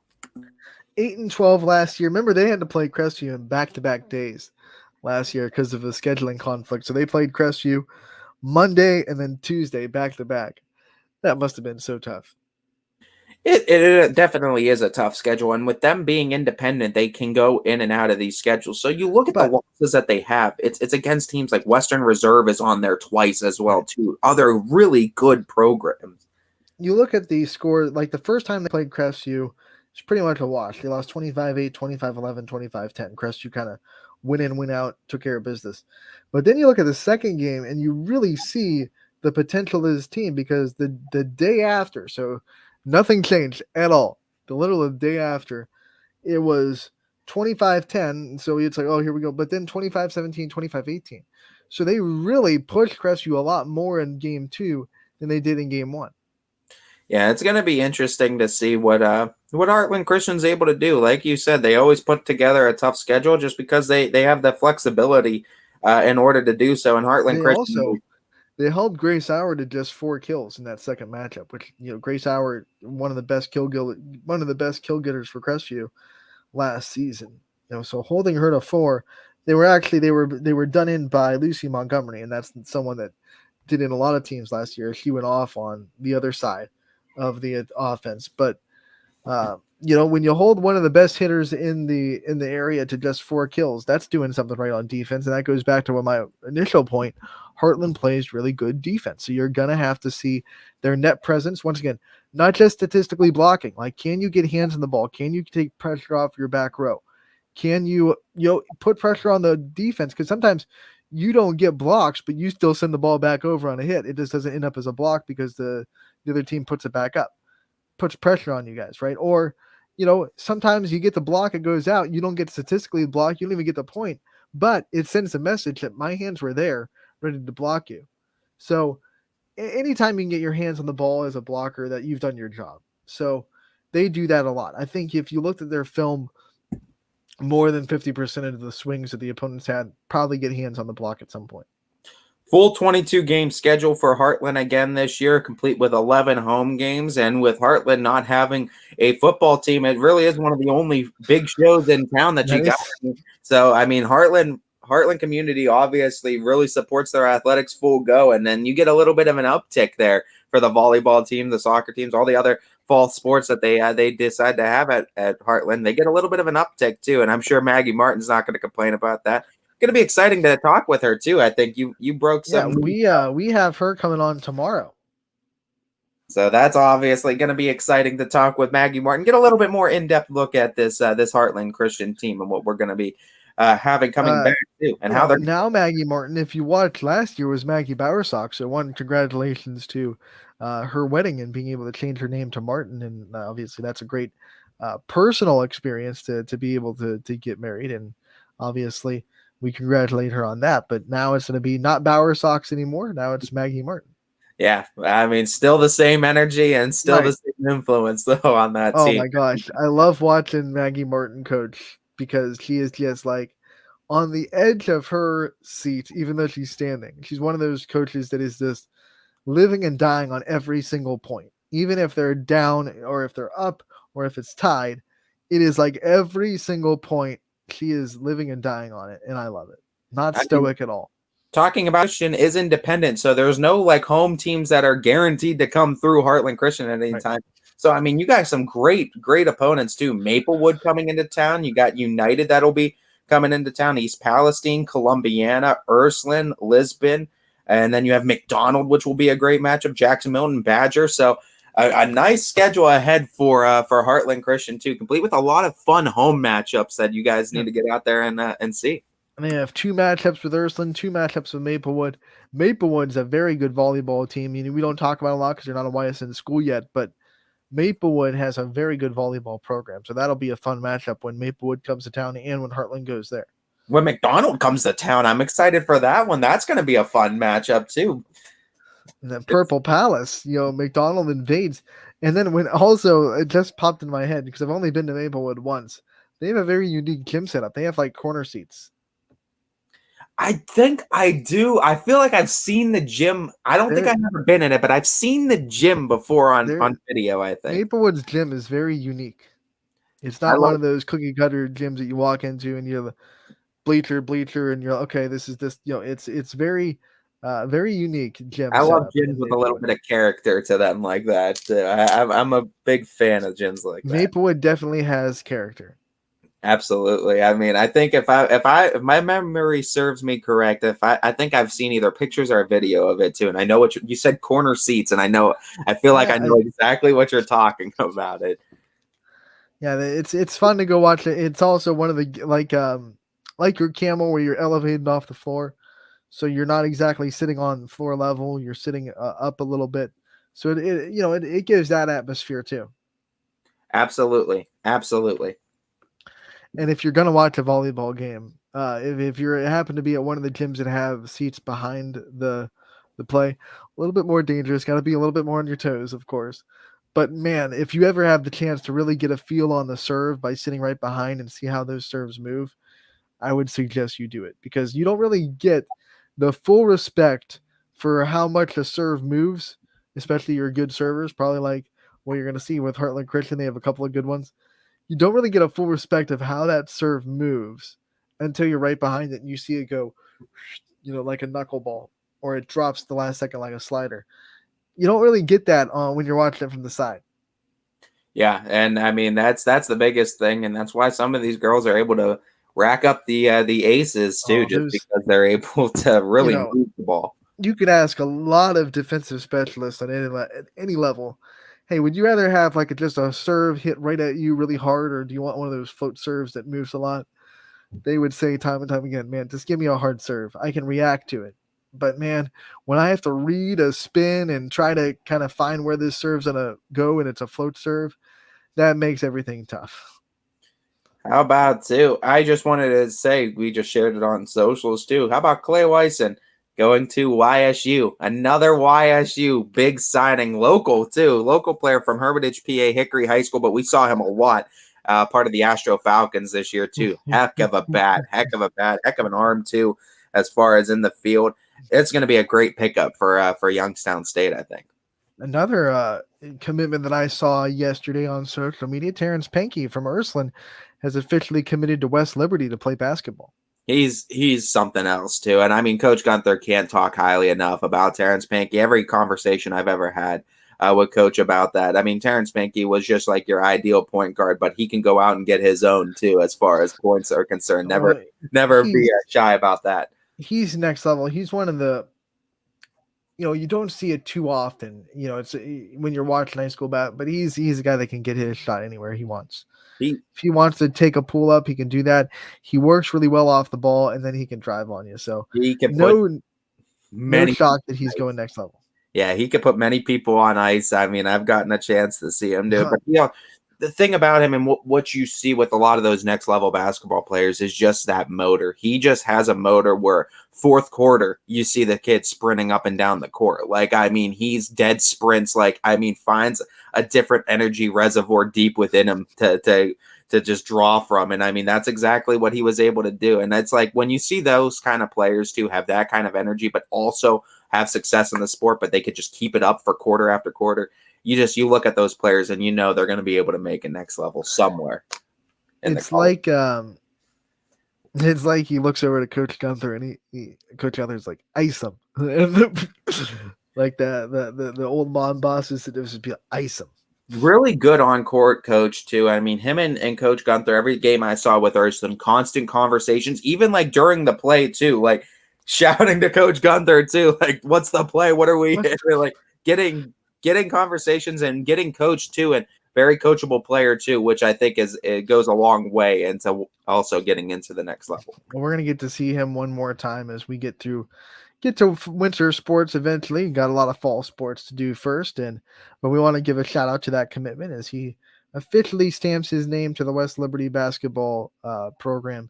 He will be committed there and continuing his basketball and academic career. So we have a baseball commitment, and we also have the basketball commitment. So great to give them some shout outs on Running Point. Yeah, we always love to do it too. You can also find the actual post shared on our social medias and also posted by the original places too, also, of course, as well. But we love to give a shout out and some love to our YSN athletes making it to the next level. Ty, while you're on our social media pages, you want to head over to our YouTube page, and what should they do while they're on our YouTube page before we take our next break?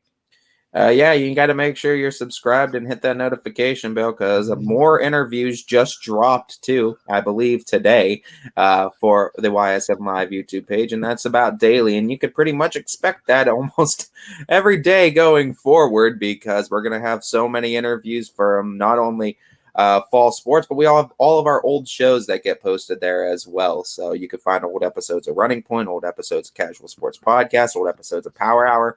All that can be found on the YouTube page, YSN Live.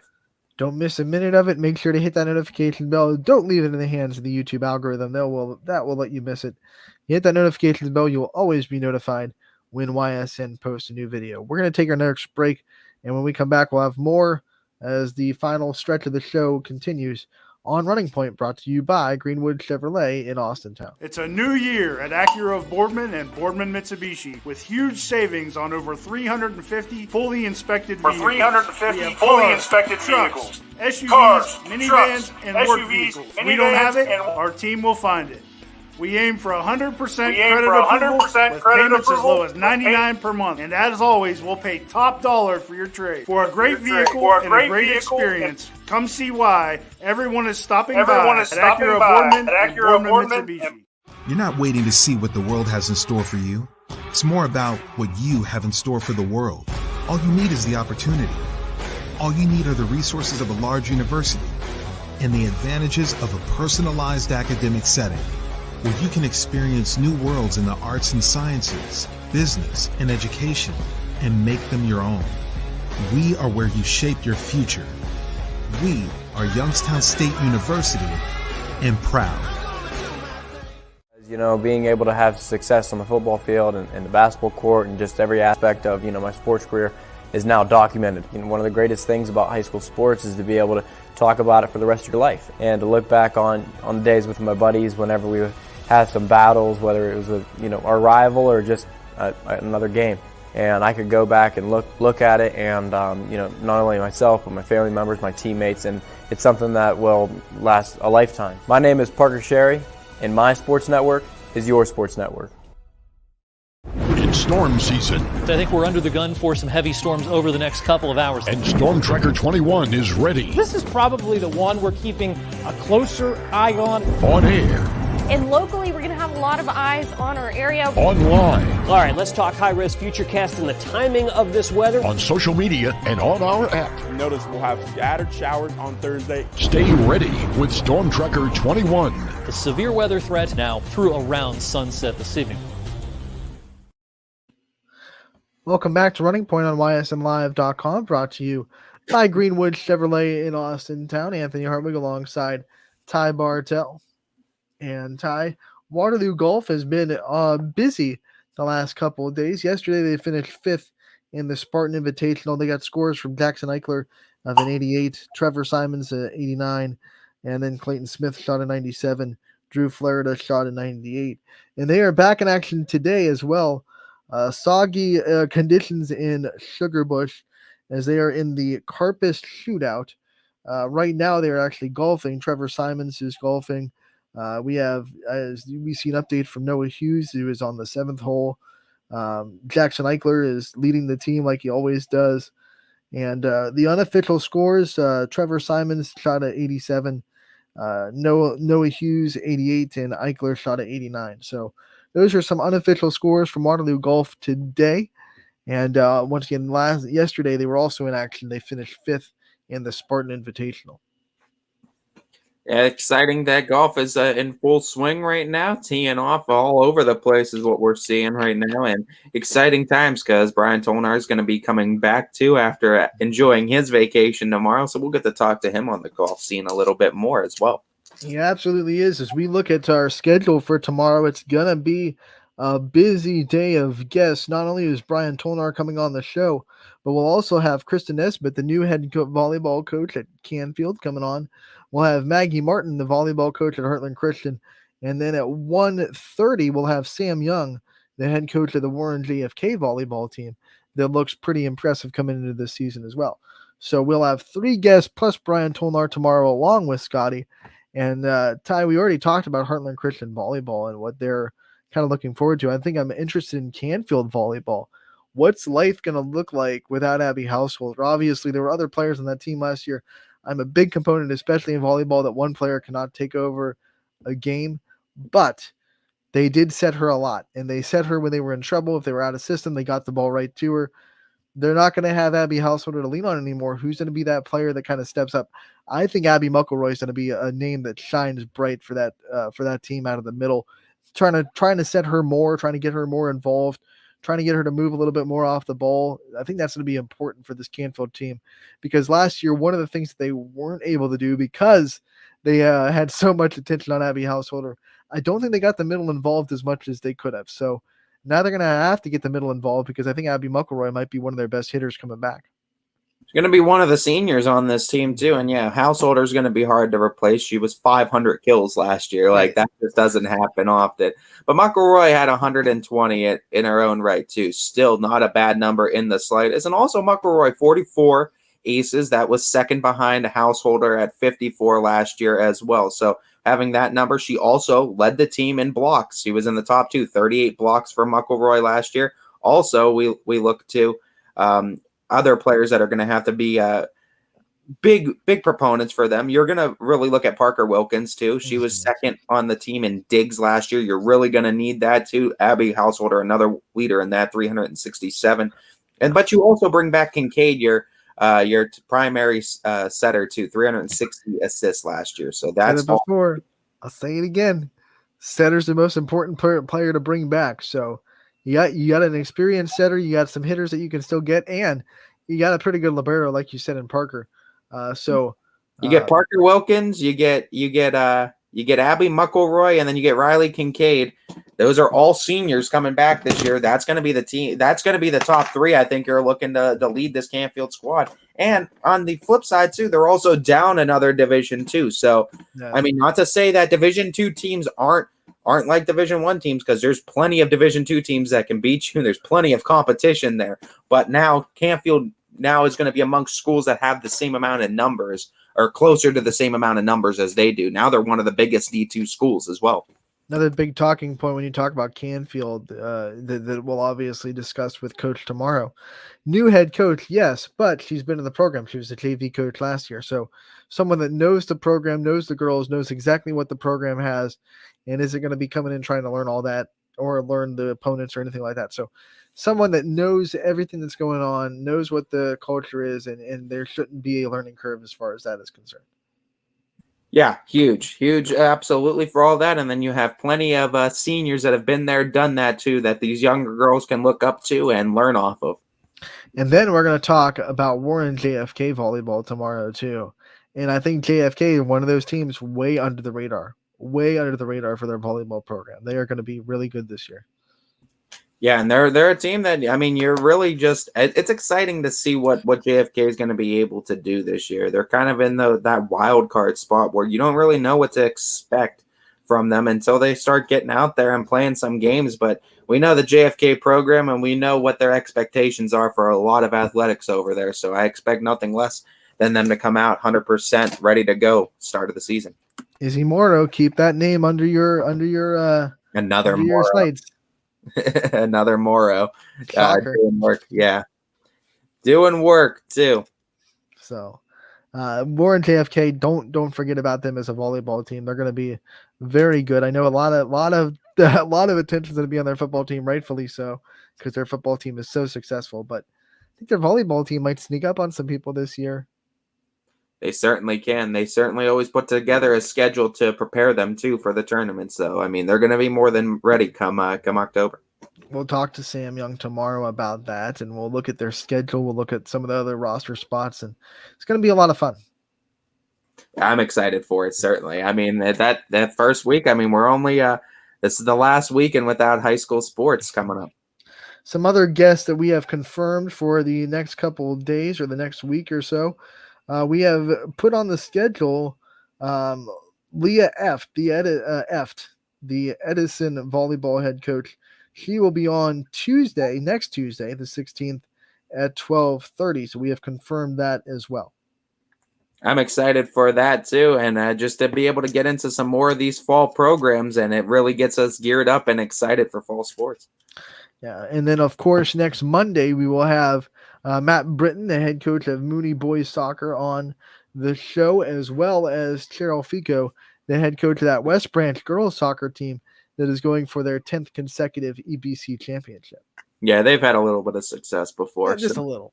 They're going to look to add to that too. That's going to be exciting to talk about that, and just the pressures that come with trying to uphold a program like that year in and year out. How about this? It could be the second straight year where we have a team win their 10th straight conference championship, because last year we saw Canfield win their 10th straight AAC championship, and now we could see West Branch this year win their 10th straight EBC championship.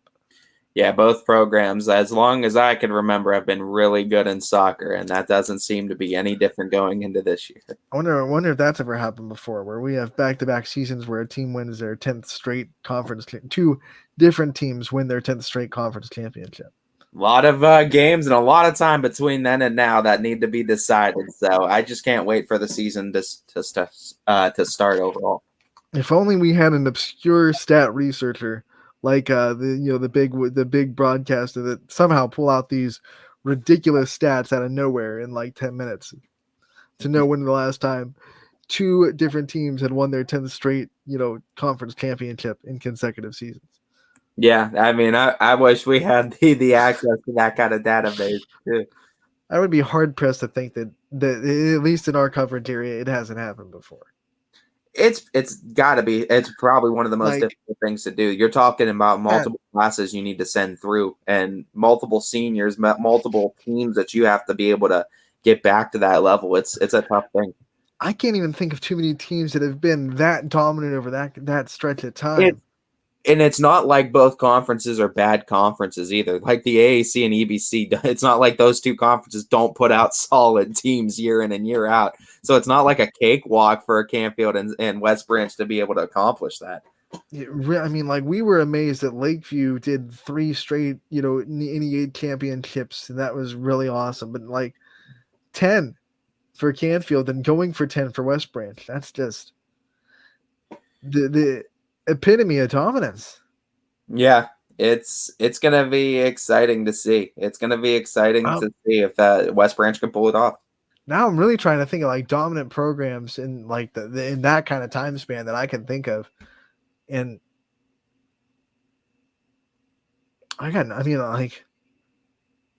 there's not a whole lot that comes.